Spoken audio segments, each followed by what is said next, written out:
Stew ഉണ്ടാക്കാൻ ആവശ്യമായിട്ടുള്ള chicken, ഉരുളക്കിഴങ്ങ്, ക്യാരറ്റ്, സവാള, ഇഞ്ചി വെളുത്തുള്ളി കുഞ്ഞായിട്ട് അരിഞ്ഞത്, പച്ചമുളക്, തക്കാളി എല്ലാം അരിഞ്ഞ് മാറ്റി വെക്കാവേ. കുറച്ച് അണ്ടിപ്പരിപ്പ് വെള്ളത്തിൽ ഇട്ടേക്കാം. കുക്കർ അടുപ്പത്ത് വെക്കാവേ. ചിക്കൻ കുറച്ച് എല്ലുള്ള പീസ് എടുക്കുന്നതായിരിക്കും നല്ലത്. എണ്ണ ചൂടായി ഏലക്ക, പട്ട, ഗ്രാമ്പു എല്ലാവരും ഒന്ന് പൊട്ടിച്ച് നമ്മൾ അരിഞ്ഞ് വെച്ചേക്കുന്ന എല്ലാം ഒരുമിച്ച് തന്നെ ഇട്ട് കൊടുത്ത് വഴറ്റിയെടുക്കാം.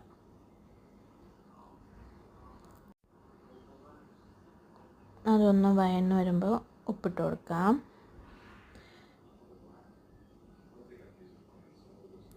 നമുക്ക് അണ്ടിപ്പരിപ്പെല്ലാം ഒന്ന് അരച്ചെടുക്കാവേ. നല്ല പേസ്റ്റ് റെഡി. തീ നേരത്തെ കുറച്ച് വെച്ചേക്കുമായിരുന്നു. നമുക്ക് പൊടി ഇട്ട് കൊടുക്കാം. മല്ലിപ്പൊടി 2 സ്പൂൺ, മഞ്ഞൾപ്പൊടി കുറച്ച്, ഗരം മസാല കുറേശ്ശെ, എല്ലാം ഒന്ന് മിക്സ് ചെയ്ത് എടുക്കാം. അതിൻ്റെ പച്ചക്കുത്തൊന്ന് പോകുന്ന വരെ ഒന്ന് മിക്സ് ചെയ്തെടുത്തിട്ട് ചിക്കൻ ഇട്ട് കൊടുക്കാം. ചിക്കനെല്ലാം ഒന്ന് അതിനകത്ത് പുരട്ടിയെടുക്കണം. കാഷ്യൂ നട്ടിൻ്റെ പേസ്റ്റ് ഒഴിച്ച് കൊടുക്കാം. മിക്സി കഴുകിയ വെള്ളവും കൂടെ ചേർത്ത് ഒഴിച്ച് കൊടുക്കാം. ഉപ്പ് കുറച്ചുകൂടി ഇട്ട് കൊടുക്കാം. കുരുമുളക് പൊടി ഞാൻ ഇടാൻ മറന്നതാണേ. കുരുമുളക് പൊടി ഇടണം. ആവശ്യത്തിന് എരിക്ക് ആവശ്യമായിട്ട് ഇട്ട് കൊടുക്കാം.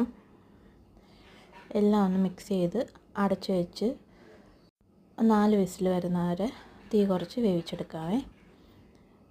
തേങ്ങാപ്പാലിൻ്റെ പൊടി എടുത്തേക്കുന്നത് 2 സ്പൂൺ എടുത്തിട്ടുണ്ട്. ചൂടുവെള്ളം ഒഴിച്ച് എല്ലാം ഒന്ന് മിക്സ് ചെയ്തെടുക്കാം. തേങ്ങ തിരുമ്മി തേങ്ങാപ്പാൽ ഒഴിക്കേണ്ടവർക്ക് അങ്ങനെ എടുക്കാം. ഞാനിവിടെ പൊടി എടുത്തേക്കുന്നത്. അതിലേക്ക് കുറച്ച് പഞ്ചസാരയും ഇട്ട് കൊടുക്കാം. വിസിലെല്ലാം തുറന്നതിന് ശേഷം കുക്കറിലേക്ക് തേങ്ങാപ്പാലിൽ ഒഴിച്ച് കൊടുക്കാം. ഇതെല്ലാം ഒന്ന് മിക്സ് ചെയ്ത് ചെറുതായിട്ടൊന്ന് തിളപ്പിക്കാൻ വെക്കാം. കുറച്ച് നേരം ഒന്ന് തീ കൂട്ടി ഒന്ന് റെഡിയാക്കി എടുത്താൽ സ്റ്റൂ റെഡി.